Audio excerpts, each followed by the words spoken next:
Hello, and welcome to Pressing Buttons. I'm Hugo, I'm Nick.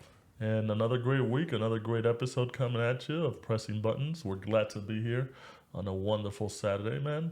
Weather's good. Weather is good. It's weird that the weather's been so good for It's winter. great.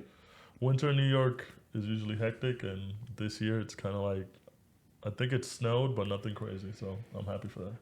I think I've seen snow on the ground like twice, Yeah. maybe, and it was for like a day. Yeah, and So I'll take it. it snowed on Monday, but it didn't stick. Yeah. No. All right, before we start the show, we wanted to give our condolences to Lance Reddick's family and his friends and fans.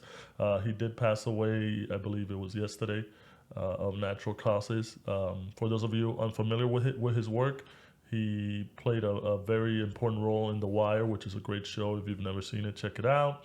He also played in Fringe. He also did Critical Role, Vox Machina. He played a couple roles there. Obviously, in the John Wick movies and other movies, he had big roles in those as well. And for the video game fans, he played Silent in Horizon, and he played character in Quantum Break. And what I think he's known for the most is, especially for me, Destiny. He played Commander Zavala, one of the vanguards for Destiny, for those that are familiar with the lore. And it was kind of a weird thing on the internet because, he passed away, but just a big outpouring of love from the community because he was one of those people that was very engaged in the community. He mained a warlock, even though he played a Titan character, but he was always having fun with it. He also had a lot of lines that were memes. That are out on the internet, which kind of made it hilarious. But he was very involved with the community. He knew a lot about Destiny, even though he was just a voice actor for it. He was deeply engaged with it. He made a lot of cameos for people, and if you from what people are saying, if you talk to him about it, he would definitely you could feel the love that he had for the game. So it was kind of a very tragic thing that happened at 60, dying of natural causes. But I think the community showed how much they had how much love they had for him. There's a lot of tributes to his in-game character. I know we do that a lot with like maybe when a community member passes away or whatever. But his in-game character in the tower, people were going to it and doing emotes and salutes and stuff like that. Just doing a lot of remembrance things and just putting on gear that would kind of signify like his character and stuff like that. So condolences to his family and everybody that loved him. He seemed like a great guy. Yeah, All for you sure. hear is great things from him. So Yeah. yeah, so our condolences, and we're just gonna kind of start the show off of that. We want to talk about this week some Resident Evil stuff, some Exoprimal stuff. Capcom hitting it big. There's some reviews coming out early for Resident Evil 4, which it's been doing great. So obviously they're gonna they're gonna let the reviews flood in. Usually, if it's a shitty reviews, they don't want they wait it Well, out. if they think the game's not going to be good, then they'll embargo. They'll embargo it and not let reviews come out until basically the day it's launched. Yeah. So I think they knew. I think they knew they had a hit on their hands. So I mean, there's a lot of reviews coming in, up to a week Yeah. in I- advance. So I mean, it's hard to fuck up such a great game, right? I mean, I don't know. Like they could have fucked it up. I mean, it's a remake. They need to strike the right balance of making the game appealing to people who love the original game, and then making the game appealing to people who have never played the game, which is, I think, way easier said than done. Yeah. I think most people generally don't execute that particularly well, but I think it sounds like they just absolutely smashed it out of the park. And that wasn't surprising. I mean, I don't really, usually when I play a demo, I just like, it's almost more of like a PC like benchmark test where I just want to be like, I just want to see if it runs okay. Yeah. And And then forget that'll about it. guide whether I buy it on PC or console. But with the RE4 demo, the chainsaw demo, I was like going back into it and just like playing around with it. So just based on that, I was like, okay, I think this game is going to be very good. And then, yeah, days later, reviews started coming in. I think it's at a 93 Metacritic on on PS5 and then like 92 on PCs. So that's good signal. Yeah. So I think we're gonna have a good next weekend. Hey man, March is stacked. Well, has been stacked, and it's gonna continue being stacked. I think even if it was just a remake where they just kind of remastered everything and made it look good with the Resident Evil engine, I think people would have bought it anyways. But the fact that it's doing so well because of the extra stuff that they added as well, and it's introducing Resident Evil 4 to a whole new subset of the community, new younger people, and pushing the franchise forward. I think it's really doing well, and I can't get my hands on it. I can't wait to get my hands on it. I haven't really played the demo. I've just been busy playing other stuff, but I know it's great. You said it's great, and from the reviews, everybody's saying it's great. So Yeah, if you aren't bored out of your mind, you have other things going on, I would probably recommend just waiting. Yeah. Because we have like kind of the same PC rig, so I think you'll be in. just fine. Get it on PC. Don't need for to sure. do the demo. Yeah. And then off of that, also Exoprimal. We played the beta. We didn't play. Unfortunately, we weren't able to play together. Yeah, I don't even know if we can. Like, I couldn't figure out Yeah, we'll have to figure how it to out. add people or whatever. I think it was fine. Invite each other or something. Yeah. But it reminded me a lot of Anthem because obviously the exo suits and not fully open world, but open world areas where you're fighting these dinosaurs that just coming out through portals. And it's basically a PvP, PvE type of thing. It's 5v5. You go in areas and then you progress by killing the dinosaurs, and eventually you'll at the last stage, from what I saw, you'll fight the other team as well, and they can invade you can invade them. You're just kind of basically battling in the last area to kind of take control of it. It's pretty fun. There's about, I want to say like 12 classes, 4 of each, or it's 11, I think. 4 attack classes, 3 or 4 tank classes, and then 3 or 4 support classes. And they're all very unique. I know they do unique things. I didn't like that the demo. I don't know, like the moves didn't have names. They just had icons. So it was kind of like I would always forget what the move did. Yeah. So that hopefully they fix that up. I think that'll become like a muscle memory Yeah, thing once you play it more. The more so, I play, the yeah. more I'll know. And obviously, when you go through a tutorial with these things, when it's a proper tutorial, they'll kind of teach you about everything. But I enjoyed the heck out of it. And speaking on the Resident Evil engine and how beautiful everything looks that they made with it, I think it just looks great. And the capacity that it has to have like all these dinosaurs just jump in the game and then you just blasting the shit out of them and all that stuff. It takes a lot of power, and I think it's doing well where my PC didn't have any issues. So if that's something you're looking for, I would recommend it. I think I'm gonna enjoy it. If I get a good enough group where we want to play it, I think I might get it day one. I know it is coming to Game Pass day one in July, so that's a big push for it. So hopefully, we get a good group going. What did you think of the beta? Yeah, no, I just played one. I think there was multiple like match types. Like the one I did was actually just like it was almost like a race where you're just trying to figure out who killed, like 2 different teams, and you're trying to like get through the different zones and kill. Yeah, it was the same thing. But it's only one match type. But we didn't have. I don't remember I didn't do any PvP though. Oh yeah, at the end, like it was just like a race. It was like the race, and that was it. Oh, well, it might have skipped that part, but I think because I know what you mean. There's 2 tabs, and then like you could go to the other one, but it kind of puts you in the same one.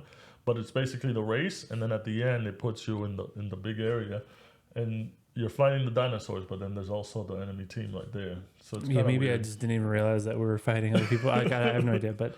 There's a lot going on, so yeah, I wouldn't fault you for that. Yeah, no, I had a lot of fun. It looks great. It performed very well.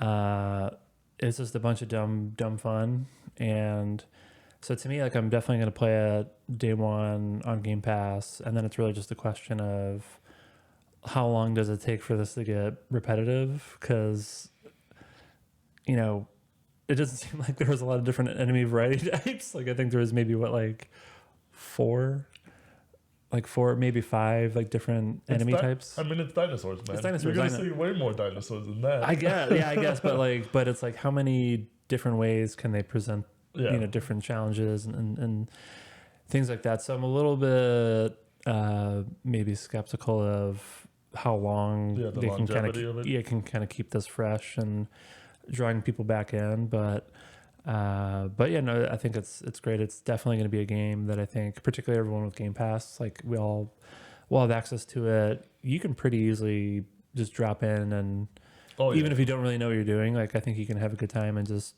shoot a bunch of shit. So I think this will definitely be like on our game night agenda for at least a couple, maybe 2 to 3 weeks, and then if they're able to make it, really they're able to like figure out the longevity of it, like maybe it becomes more of like a staple of game night, but we'll see. Well, I played the regular assault guy with a gun. Then I played a tank with a sword, and then I played one of the supports. And I thought they were all very unique in their own way. And each, like I said, there's 4 assault, and they're all different. One has a gun. Well, 2 have a gun, and then another one has like nunchucks. I think not nunchucks. What are the whatever? I don't know if I played that one. The some hand things where you just punch, and then the tanks you have one with a Gatling gun, one with a shield, and then the samurai one, and then the support you had the healer, the debuffer, and the shield person. So I think at least I think it's nailed down in a sense where like there's a lot of variety, so you don't really feel like everybody's the same. It is gonna suck because I think we were missing in most of our most of the matches I played. Like we didn't have a healer. Yeah, that's like always the case, particularly with a new game. Like no one was just supposed to go right into healing. Yeah. So I can see that very Overwatch because at the end, when you would get killed, it would say, "Hey, you're missing a tank," or "Hey, you're missing a healer," or something. So definitely, I think you're gonna have way more fun with a group, or once more people have access to it. So can't wait. What did you play? Did you remember anything from any memorable? No, the specials were fun. I played the healer for a little bit, and I think I just like wasn't paying attention during the tutorial for that, so like I had no idea what was going on. So I mainly just did like the whatever the first like attack, the assault guy. Yeah, like the specials were cool. I don't know, so it's good time. My big takeaway was kind of what you were saying before with RE Engine, and we've been kind of complaining quite a bit with a lot of recent PC releases with a lot of performance issues at launch, most of those games being on Unreal Engine, and pretty interesting that with both RE4 and Exoprimal being on RE Engine, like they play fantastic. It's not perfect, but like I think they perform very, very well on PC, and particularly with Exoprimal, given I think it's still got a few months. Like, given that it was the first kind of network test, I was actually expecting it to kind of be a little bit more choppy with how it performed, but it was basically perfect for me. So kudos to RE Engine. Yeah, I mean Capcom. I mean we do see that a lot of mainly Japanese companies have a lot of issues when it comes to porting or just making a game function well for PC, and I think Capcom has done a great job, and they continue to do a great job of being able to optimize a game really well for PC and launching without any hiccups. Well, I think that's a recent. I would say like in the last few years, maybe that's like a pretty recent trend, because I think they just going back to like Street Fighter V and the PC, like so they do have a history of some shaky PC releases, but I think they've been knocking it out of the park with these upcoming launches and some of the recent launches. It makes me feel really good about Street Fighter 6, which is supposed to come out in June, which is also on RE Engine, and that game, I mean, we know that looks fantastic already. Yeah, we played the beta and it ran fantastic as well. Yeah. I mean, I can't wait to see what else they got to show. The Resident Evil engine, along with Unreal, of course, and then the Lumina from that's the Final Fantasy one? Luminous? Yeah, is that the Final I think that's Final Fantasy. Yeah, so like, but they've been experimenting with Unreal Engine with 2. Unreal. No, but yeah. I'm saying like those engines to me are like I think some of the best engines that are out there for these developers. And anything that they showcase, I think, always looks great. So that's why going back to our last week talking about Monster Hunter. That's why like I'm holding on to some new Oh updated my god, RE engine yeah. Monster Hunter. Like, Yeah. that's gonna look great. Yeah. Even the world already looks great enough on whatever they were on that old RE engine. All right, going off of that, we're gonna talk about a couple previews. We have the Diablo 4 beta preview and the Atlas Fallen preview. As far as the Diablo 4, if you were able to pre-order Diablo through KFC or other means, you were able to get into the Diablo 4 beta this weekend. Unfortunately, we did not eat KFC. Well, and no, we did it's pre-order you it. specifically had to get a double down, Yeah, which is like, I think a menu item that hasn't been on the menu for in like years, and then they brought it back. just for this. Well, I don't know if it was just for this, but I think they were trying to bundle it with, something. So, and I could be wrong on this, but I'm pretty sure you had to get specifically a double down. Which have you ever had that No, sandwich? It's the I thing just that usually just get chicken buckets. so instead of like buns, it's basically just like chicken breasts. And so They're trying to kill you before you play the game. What the hell? my only memory, I had it once before, and I just remember like scalding my hands because it's like, Yeah, I was gonna just, say, like holding like a deep fried. Yeah, I'm already So- like I don't want to get my hands dirty. Yeah, yeah. It's yeah. So that didn't sound like something I wanted to try again, and I also knew that like the opening weekend for the Diablo beta test was gonna be going to be an hell. absolute train wreck. Yeah. So I was like, I'll just like I don't need to play this game immediately. So I was just cool waiting until the open beta, which is next weekend. So yeah. Yeah, that was yeah. I was gonna say like I think we're okay with waiting another week before we actually jump into the open beta. But from the previews that everybody's saying, it seems to be a lot of fun. It seems to be like Diablo 3 as far as when they updated it and everybody was happy with it. Good amount of loot, good amount of storytelling, good amount of activities to do with friends and players. A lot of people did have issues connecting. I think a lot of people only were able to play for 30 minutes to an hour before it kicked them out, then put them back in the queue and stuff like that. So obviously this is what betas are for, to test these things out. But it's a lot of promise, shows a lot of promise. I know Diablo 4 is not on a lot of people's radar, but I think it has such a strong fan base that this kind of brings it to the forefront, especially if, the fun is there of just looting with your friends and having adventures with your friends, different classes, doing different things. I think it'll be strong. Hopefully we'll get more impressions once we actually get our hands on it, if we're able to next weekend with the beta. yeah. But everybody's saying it good things. So Yeah. Other than some technical challenges, it seems like people are having a good time with it. I think for me, like I've played Diablo games. I'm by no means like an expert and never went like super deep on any of the Diablo titles. yeah, I think I 3 was the only one I ever really played, and I went really ham on that. Yeah, but when I didn't have access to the beta for this weekend. I was watching a number of Twitch streams where people did have access to it, and for me, it's just like, oh yeah, that just looks. It's Diablo.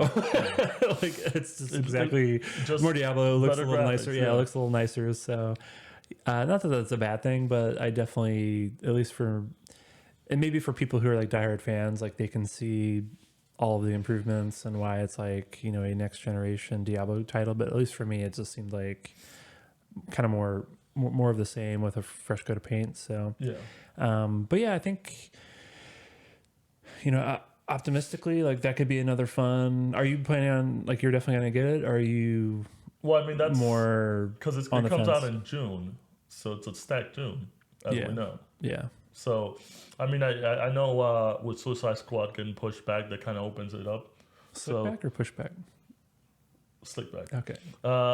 So getting pushed out of May to whenever, we're gonna have basically Street Fighter, Diablo, and Final Fantasy in that month. So it's spread enough, and it's enough the games are different enough where it's like, yeah, I could probably play it, see myself playing it. Okay. Unless also new Destiny season comes out that month, so you know. Damn. Damn it. And Exoprimal not that much Yeah. further So after, which again I'm trying to isolate fun multiplayer online games. Redfall 2, And like it's like we said, it's a good year for games. So we have to manage our time, but I think I'm gonna jump in it just because I do like that RPG top down view, looting with your friends and different classes. yeah, now that you've basically become a An MMO with then. yeah, is it? I mean, it's more like Lost Ark. Yeah, it has like the same Yeah, gameplay mechanics. I think. yeah. And I think it's gonna have raids and just Oh my god. big things that you could do with bosses. So I'm excited for that. Okay. You know, it's all about playing together. So. Yeah. All right. And then as far as Atlas Fallen, for those of you that don't know, it's a new game being made by Deck 13. They're famous for The Surge, which is a very like Souls-like, but in the future with machines games. But this one is more of like a third-person action game where you're in a world of sand or whatever, and you have these powers. It's very kind of hard to explain. It's much better to go look at it. So if you have the opportunity, look at a video of it, Atlas Fallen. But that looks great. That's right up my alley in terms of like the gameplay style, the aesthetic, the look of it. I think this one, I haven't even played it. I've seen enough videos, but it's one of those where yeah, I'm probably gonna. That's a get it. Hugo game. That's a Hugo game. Yeah. Yeah. And I think just that the fact that Deck 13 went kind of shifted and went more action heavy, because when I first heard of this game, I thought it was going to be more like Dark Souls and The Surge in terms of like the combat, but it looks more actiony. Obviously, it's going to have an intricate battle system, and you're probably going to be doing a lot of things, but it is more action heavy. So we'll see, but definitely it's got my eye on it. Yeah, I think I'll check it out. I did play The Surge. For me, the premise of it was interesting to me, where it's basically, you know, a Soulsborne game, but more futuristic and sci-fi.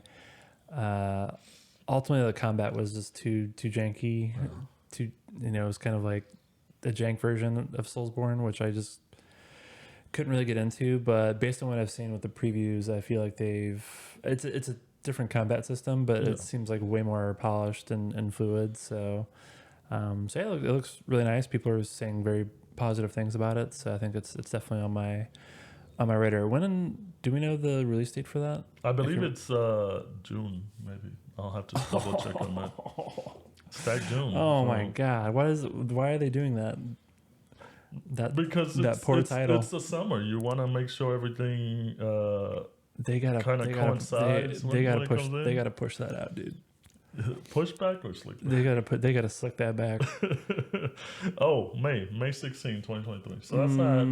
It's in that period. Maybe 'cause- yeah, maybe it gets out early enough. Yeah, because Redfall, I believe, comes out on the 25th. Okay. So it's like, yeah, right before the end. Something to have, man. Hey, Okay. even if you don't play it right away, you know you have something that you could get to eventually. Yeah. All right, and then that does it for the news. One last thing we wanted to discuss is basically how this year there's been a lot of releases for remakes and remasters, and those are the highest rated games of the year. So we wanted to have a little discussion in terms of what this means for the future games. Is this a good thing for video games? So we have Dead Space remake, the Metroid Prime remaster, and then the Resident Evil Now 4 remaster/remake. And these have been getting great reviews, which, you know, can't knock that. Obviously, they were great games when they released, and then you just give them a new fresh coat of paint, new mechanics, new story stuff, new gameplay stuff, and I think people are going to enjoy it even more. Obviously, I think I'm all for it because there is a lot of games. Maybe we'll do this in a future episode, but kind of like go over a bunch of games that we would want a remake or a remaster for, because there's a lot I can think of. But obviously, I'm a big fan of this just because sometimes you don't get to experience these games when they initially come out, and then years later is when you're like, oh man, I do want to play this. But it does kind of, I think, put a hamper in terms of anything new that you're looking forward to? I know it's early in the year. We're only in the third month of the year, and there's not a lot of new games coming out in terms of new franchises or just new IPs or just sequels to anything. And we're not gonna really see that until basically April and May and so on. But it does kind of make you kind of think where like these studios, I know because of the pandemic and stuff like that, and there's a lot of delays where the resources they would rather just kind of work on something that is already a known entity than to kind of try and venture out and make something new. Hopefully, it's not a big trend. I hope they keep it half and half, where we do get a lot of good old remasters and remakes, but we also get new IPs and stuff like that. What are your thoughts on these titles kind of taking the forefront and being the ones that the Yeah, fans are no, looking forward to? I think it's good. I think the only the concern some people have is if everyone's spending all of their resources on just remakes, remasters, whatever, and not spending enough time and effort on creating new titles. But I don't know. Like I don't think maybe with like specific studios that's happening, but I feel like by and large, I think it's been a pretty good mix of, at least to me, like it feels like the right titles are getting remastered. Generally, the right decisions made on whether it's just like, a remaster or a full-blown remake or something else. Maybe there's been some outliers. Like I know, like The Last of Us was one that got like a lot of like, oh, like do we really need a full blown remake of that? Like Yeah. it's given so, I think That there's. was funny because it was short lived too. Like people were mad about it, And then and they then the played show it, came out, and and it was like, oh, it's also okay, I yeah, guess. yeah, yeah. So I don't know. I think it's fine. The one thing that I'm a believer in is I think in addition to uh, publishers just wanting to kind of re-energize a catalog title with a new release and then make that release available to like a brand new audience who just had never had the opportunity to play the game before. So I think there's like clear business reasons for wanting to do that, and I think that makes sense. But I also think there's like a technology angle where, because a lot of the creative elements of the game have been locked in, uh, I think what you're seeing is a lot of studios are then just like, okay, well, we can spend a lot of time, figuring out how to use this game engine to like make this game shine. So because a lot of the creative things are already figured out, they're not going through a lot of iteration and swirl around like the game, and they can really focus just like on the building. And I think that's really good experience for studios to really perfect how to work, either build their own engine or work inside of an engine. And I would argue probably one of the reasons why we're seeing RE Engine being so good is because they've spent a lot of time in it building, all the Resident Evil remakes and all that. So I think there's certain, I believe there's an argument that that's good for like the new games too, right? Because when it comes time for that developer to create a brand new title, they Yeah, have all these learnings or whatever from all these remakes that they can then carry forward into building that new game. I think you're seeing CD Projekt Red doing a version of that where they made a big announcement around uh, picking up Unreal Engine, and then they're gonna be doing like The a Witcher Witcher. Yeah, remake. So I think I wouldn't be surprised if they take more of a RE4 remake approach to that. Um, but again, like I think a lot of the core elements of the game are already figured out. They can really just focus on the engine. So that was maybe a bit long winded, but I think again there's like clear business reasons that make sense. The game audience today is so much bigger than it was 10, 15, 20 years ago. So there's a huge audience. And then also there's these like technology benefits too. yeah. And it's very interesting to see the studios that are taking advantage of this. Like we said, Capcom with the Resident Evil, EA surprisingly with Dead Space, and I know that they did throw out a survey asking people if they would want to see Dead Space 2 and 3 remake, which hopefully they do for 2. 3 maybe not so much because they got too much action towards the end. One company that has surprised me that they're not in this, and maybe because of their uh, I want to say is it instability? Instability. Instability is Ubisoft. Obviously, we know Ubisoft having so many titles and stuff like that, especially the Assassin's Creed franchise expanding so many titles. I figure like they would be ones at the forefront of kind of making new iterations of their old titles. Knowing me personally, like Assassin's Creed 3, that one I didn't play it. I tried to play it recently on PlayStation. I downloaded it, and just like the shine of the graphics looks weird to me. I don't know. I don't know what it is. I don't know if it's the conversion to the PS5 or something. But if I had a title like that or the Ezio collection, I know they did remasters, but if they do like full on remakes where they add more stuff and do that, I'd be one of those people that would be front in line to buy them. I mean, arguably, the new Assassin's Creed game is the old Assassin's Creed game. Which one? No, I'm just You're talking trashing about them the for just oh. releasing basically the same game every year. So, Oh my god, you're such a hater. Yeah. It's interesting stories.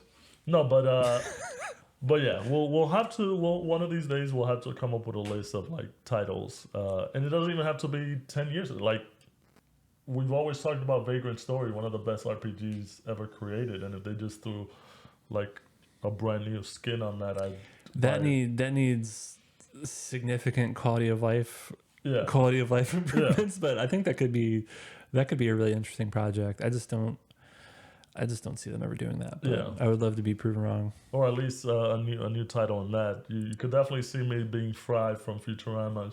Take my money. So. Yeah. Hopefully this just leads to, like I said, more games that people miss being remade, remastered, and people enjoying the heck out of them, and also opening up the path for sequels and stuff like that. Yeah, like even I guess we mentioned it as a recent release that's getting a lot of good scores with Metroid Prime. Like that was one of my favorite games, and we talked about this when it launched, but it was one of my favorite games. I did not get the remaster because I'm like, I don't need to replay that. Yeah. But I'm also glad, I'm happy that a huge audience is now, going to be able to pick up that title and play, the best version of that. So I think there'll be a growing trend of that. Again, I think people are just concerned that, because of the Metroid Prime remaster, we're not getting Metroid Prime 4 or we're not getting Metroid Prime 4 earlier or whatever. And I don't know. I don't think that's the case. I think most of the studios, like the talent, or there's specific studios that specialize in creating these remasters, and they kind of focus on that. And there's other studios who are focusing on more of like the new games. So maybe it's not that clean, but I think generally speaking, the resources are kind of separate and distinct for like a remaster versus just like a brand new entry in a franchise. So yeah, I don't know. We're all for remasters, remakes, but also give us some new stuff. Yeah.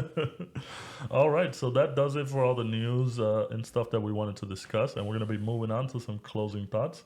I'll start it off, and I can start off with Fortnite. That's Oh right. my god, I thought you were gonna say Destiny. So Well, that's after. oh, okay. Fuck. Third week in a row, Fortnite and Destiny. So with Fortnite, we were able to finally play. Well, I was able to finally play the new season. I'm enjoying it. I thought, obviously, like getting off that last season high. I think everything that they added in terms of the map to the game, and in terms of the new weapons and all that stuff, and the things that you could do. I played about 2 to 3 hours. I think I hit like level 10 or something like that. So still want to play some more. And we played a couple matches together.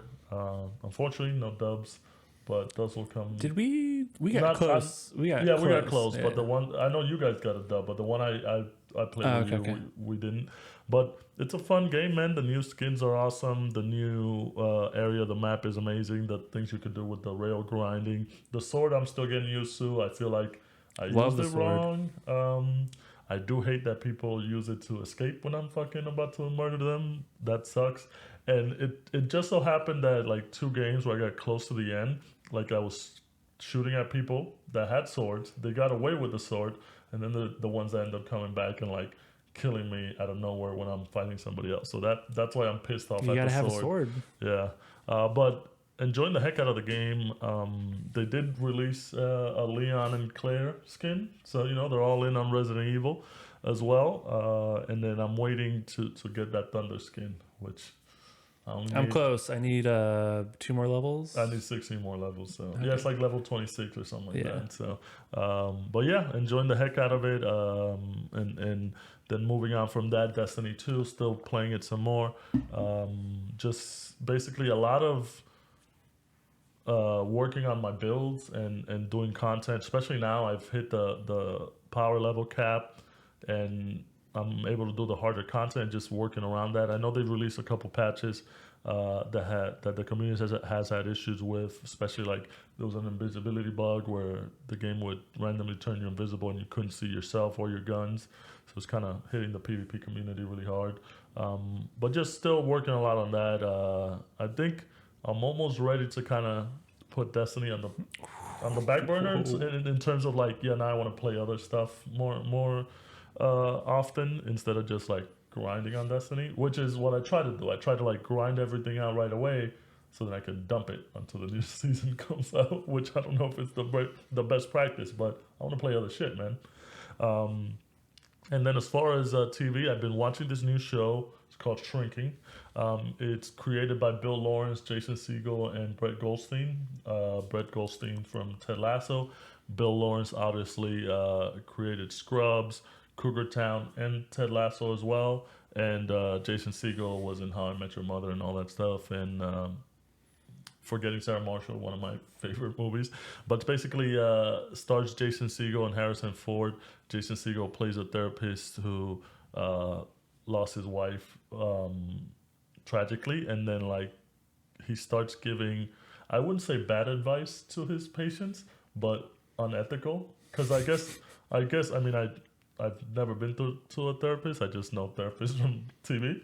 But I guess you're not supposed to tell the patients like what they're doing wrong or you're supposed to kind of lead them to it. But he's actively telling them like, stop doing this dumb shit. Stop doing this dumb shit.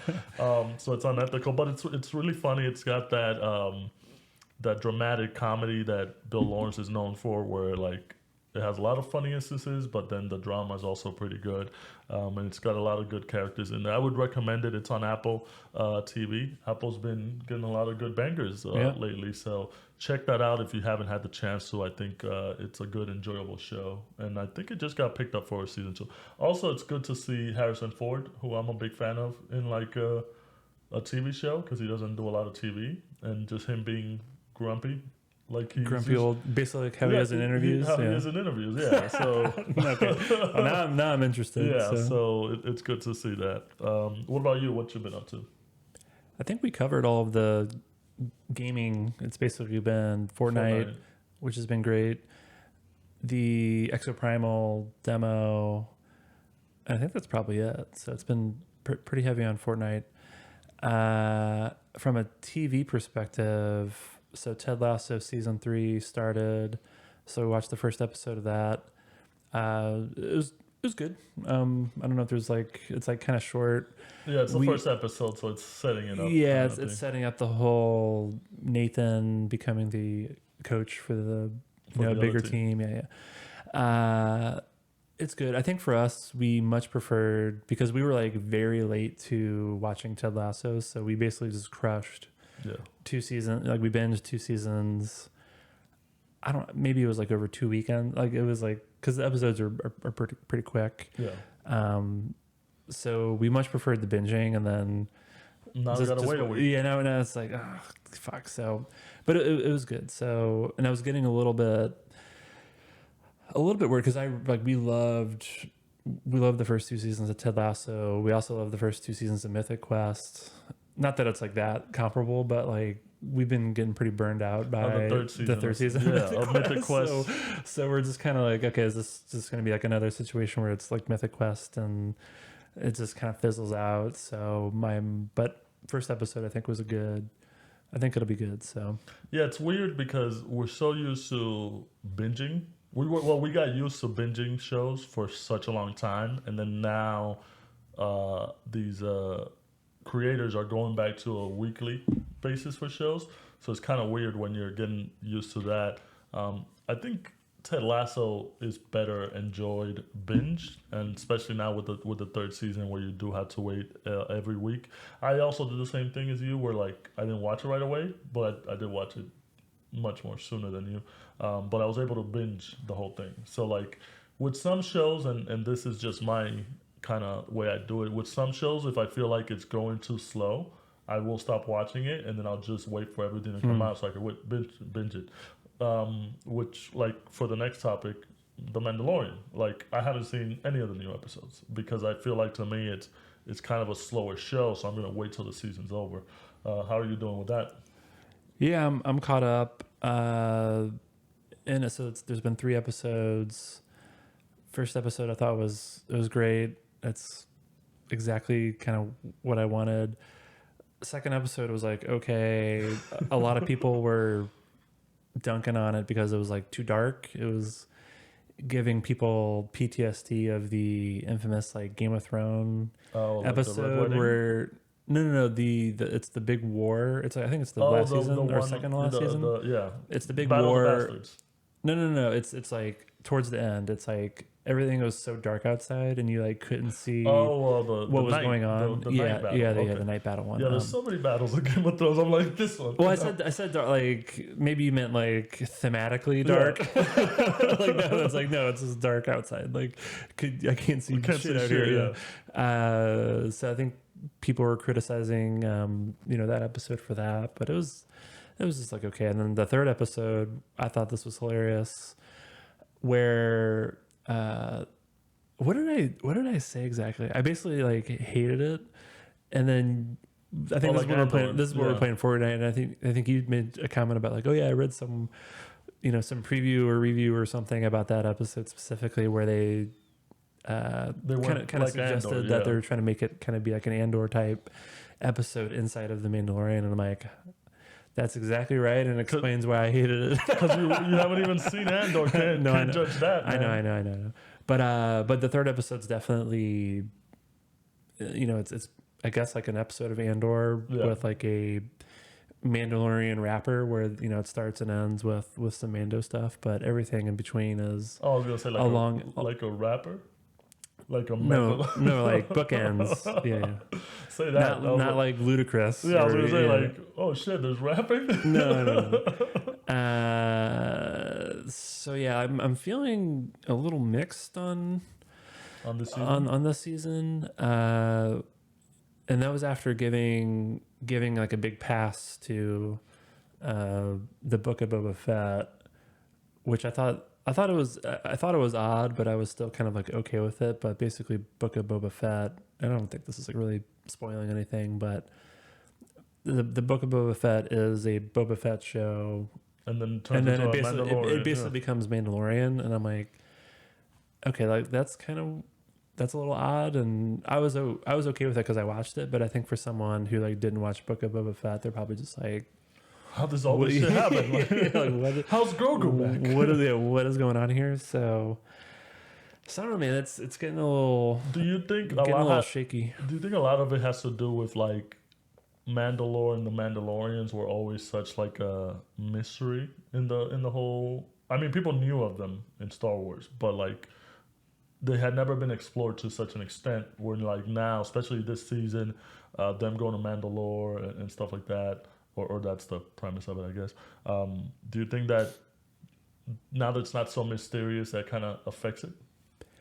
No, I don't think it's that. I think, I'm interested. I'm guessing a lot of people are interested in just knowing more about Mandalore and their culture and their ways of operating. So I don't think it's turning me off that I'm learning more about it. I think it's just like the structure in which they're telling the story is like what's kind of weird to me. Well, hopefully you buckle up because I know Dave Filoni and what's the other guy's name? Jon Favreau? Yeah, Jon Favreau. They're working on doing like a crossover where they're gonna do Ahsoka, Mandalorian, and everything else. They're gonna do like a big event. Okay. So there you go. I don't know, man. MCU. The MCUification of Star Wars. Everything. Yeah. Just watch Andor, brother. Okay. I'm gonna watch it. I was joking earlier. Like I was just trying to piss you off by saying that. Actually, that's why I hated it. yeah. Actually, maybe don't watch Andor because I promise you'll watch Andor and you'll be like, every other Star Wars show is shit. I guarantee it. Yeah. Yeah. Maybe. All right. Maybe. All right. But we'll leave it on that note. Maybe next week his closing thoughts will be that he watched Andor. no, that's not going to happen. Yeah, don't cross your fingers. It'll be one day. All right. Well, that does it for us. Slow week for us, but we're still here. We'll still get you the news and a little bit of our banter. It works sometimes. Fortnite. Yeah. Just a quick wrap. I am working on the video for the Destiny 2 tournament that we did with the community. I've been doing some tutorials on Premiere Pro, so hopefully I can get that out to you soon. It is 5 hours of content, so it's kind of... I was like, oh shit, it's 5 hours that I have to edit and kind of pick out the best parts. They were all good parts. Oh, it's going to be an edited... Yeah. I thought you were just going to do what I do, which is like just kind of crop it and send it. And we got to step up our level eventually. Yeah. Okay. No, I'm going to try and condense it to like maybe 30 minutes or something. Like just get the good parts, the funny parts, the gameplay, and us just talking shit. Yeah. I probably only talked for about 3 minutes. Yeah, that should be good. That should be pretty easy. Yeah. But yeah, look out for that in the future. And like I say, join our Discord community. Go to our website, pressingbuttons.gg. We love our community. We want to grow big as a community so we can have more friends to play with and just, talk shit with. So please join us on our website and our Discord and YouTube. Don't forget to like and subscribe our stuff. That gets our numbers up and, gets us out there.